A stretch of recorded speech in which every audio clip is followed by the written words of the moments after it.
Hi అండి, welcome back to our channel Bhargavi Srikanth. Railways preparation జర్నీలో day 6 video. 6వ రోజు ప్రిపరేషన్లో ఇంకా నేను ఏ క్లాసెస్ విన్నా, ఏమేమి రివైజ్ చేసుకున్న టాపిక్స్ అనేది ఈ వీడియోలో షేర్ చేసుకుంటా. డైలీ లాంగ్ వీడియోస్ అప్లోడ్ చేయడము ఒక్కొక్కసారి కుదరకపోవచ్చు, బట్ కంటిన్యూస్గా డైలీ నేను ఏం ప్రిపేర్ అయినా ఏంది అనేది ప్రోగ్రెస్ ఇవ్వడానికి అయితే ట్రై చేస్తాను. ఇంకా ఇవాళనైతే డే 6 రోజు ఏమేమి ప్రిపేర్ అయినా అని షేర్ చేసుకుంటా. బట్ యాక్చువల్లీ ఈ వీడియో ఇవాళదే. డే 6 రోజు ఏంటంటే విషయం, మా బావ బర్త్డే ఉండే. సో ఇంకా ఆ రోజు అంతా బిజీగా గడిచిపోయింది. ఆ రోజు నైట్ ఇంటికి వచ్చిన తర్వాత నాకు ఒక 1 అవర్ ఫ్రీ టైం ఉంటే ప్లాంట్ మార్ఫాలజీ అనే టాపిక్ బయాలజికల్ సైన్స్ నుంచి క్లాస్ అయితే విన్నా. దట్టు మంచిగా విన్న కాడికి 2 టైమ్స్ విన్నా, నాకు అర్థమయ్యేలాగా విన్నా అండ్ కాన్సెప్ట్ అన్నీ కూడా మంచిగా అర్థమైంది. ఆ తర్వాత ఒక 2-3 టైప్స్ ఆఫ్ రీజనింగ్ క్వశ్చన్స్ని రివైజ్ చేసుకున్నా. అంటే కాన్సెప్ట్ ఎట్లుంటుంది, మనం ఎట్లా ఐడెంటిఫై చేయాలని చెప్పేసి కొన్ని టాపిక్స్ అయితే రివైజ్ చేసుకున్నా. ఇంకా మ్యాథమెటిక్స్, ఆర్థమెటిక్ అవి ఏం టచ్ చేయలేదు. మెకానికల్ ట్రేడ్ సబ్జెక్ట్ గురించి కూడా క్లాసెస్ అప్పుడప్పుడు వింటున్నా. బట్ ఇప్పుడైతే అదంతా పక్కన పెట్టేసి ఫస్ట్ నేను CBT 1 పైన ఫోకస్ చేయాలి అని అనుకుంటున్నా. సిలబస్ కూడా తగ్గించారు కాబట్టి మేబీ కంప్లీట్గా సిలబస్ అయితే కంప్లీట్ అవ్వచ్చు ఎగ్జామ్ డేట్ అనౌన్స్ అయ్యేసరికి. బట్ ఇంకా నాకున్న చిన్న డౌట్ ఎక్కడ అంటే, డౌట్ రెండు ఒకటే. ఏంటంటే నా హోప్ ఏంటంటే, నేను స్ట్రాంగ్ ఉన్న సబ్జెక్ట్స్ మాత్రమే CBT 1కి ఉండడము నాకు ఒక హోప్. ఇంకా నా డౌట్ ఏంటంటే, ఇంత సిలబస్ నేను ప్రిపేర్ అవ్వగలుగుతాను, అసలు ప్రాక్టీస్ ఎప్పుడు చేయాలి ఏంది అనేది నాకు చిన్న డౌట్ ఉంది. ఇంకా ఆ వీడియోస్ అన్నీ కూడా అప్కమింగ్ డేస్లో అప్లోడ్ చేస్తాను. ఇంకా సిలబస్ అంతా లెర్నింగ్ కంప్లీట్ అయిన తర్వాత ఎవ్రీడే టు డూ లిస్ట్ పెట్టుకొని ప్రతిరోజు ఏ కాన్సెప్ట్స్ పైన ఆర్థమెటిక్, మ్యాథమెటిక్స్ ప్రాబ్లమ్స్ రివైజ్ చేసుకోవాలి.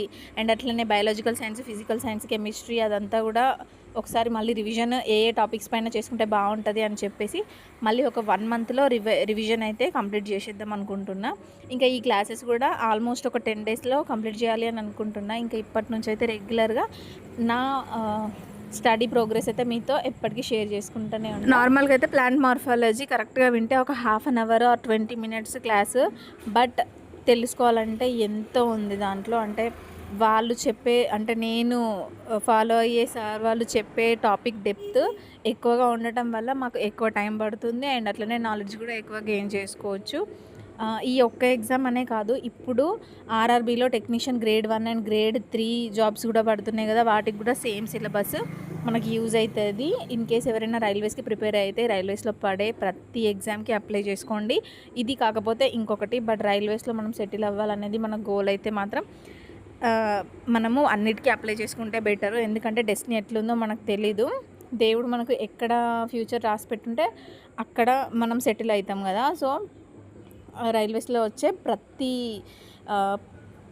నోటిఫికేషన్కి అప్లికేషన్ పెట్టుకొని మనకి ఎక్కడ లక్ ఉందో, మనకి ఎక్కడ ఫ్యూచర్ ఉందో అక్కడ మనమైతే సెటిల్ అవ్వడానికి. ఇంకా చెప్పాలంటే నాకు వచ్చిన రెగ్యులర్ కామెంట్స్లో ఒక 8 years ఓల్డ్ బాయ్ ఉన్నాడు, చిన్న బేబీ, అదే 8 years బాయ్ ఉన్నాడు. అంటే కిడ్డే కదా. సో తనని చూసుకుంటూ తన CBT 1 క్లియర్ చేసింది. CBT 2కి ఇప్పుడు ప్రిపేర్ అవుతూ ఉంది. అండ్ అట్లనే ఇంకొక అతను కూడా ఇదివరకు 18లో, 22లో, 24లో అలా ఫెయిల్ అవుతూ వచ్చాడు. ఇప్పుడు మాత్రం క్వాలిఫై అయ్యాడు CBT 1కి.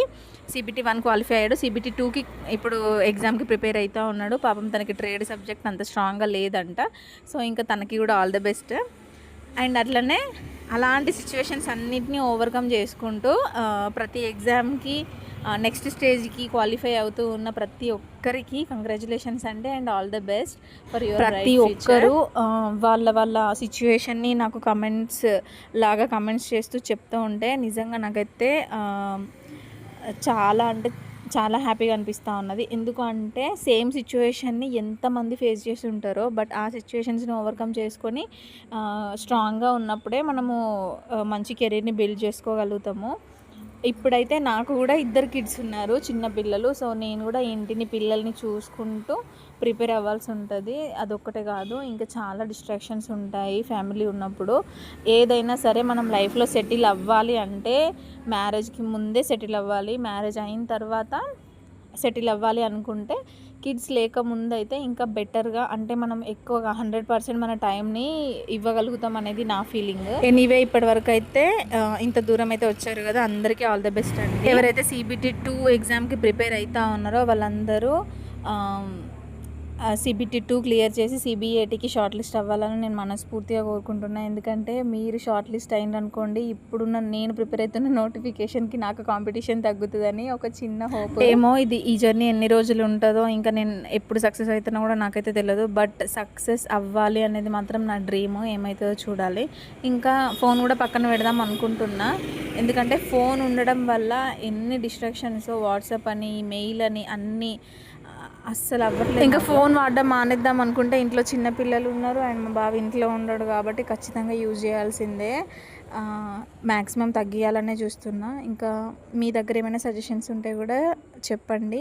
ఇప్పటివరకు ఓపికగా వీడియో చూసినందుకు థ్యాంక్ యూ సో మచ్ అండి. Keep supporting us and keep subscribing. Thank you for watching. Bye bye. Signing of.